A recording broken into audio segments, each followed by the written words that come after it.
Ang gulo. Teka lang, tingnan ko lang. Ignite button. Ito pala yung ignite.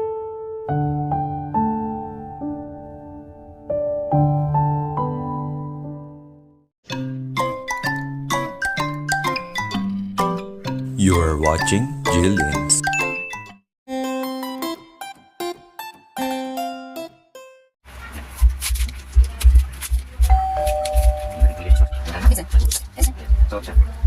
Ito yung charger. I-connect mo siya dito sa USB port. Tapos o-on mo lang siya. Ayan, pag naka-on na siya, pindutin mo lang Hindi to. mo siya i-on habang naka-charge, ha? Hindi. Then, kailangan mo ng adapter. Ito, i-ignite ko lang yan.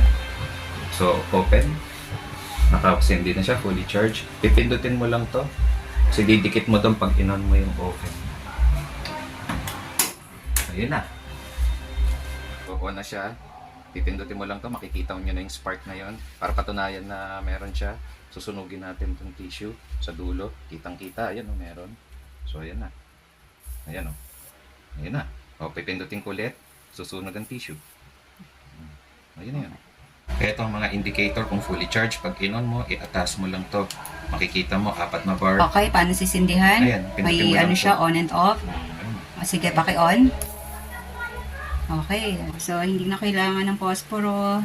I-charge mo lang siya pag lobat na siya. Click the link to order.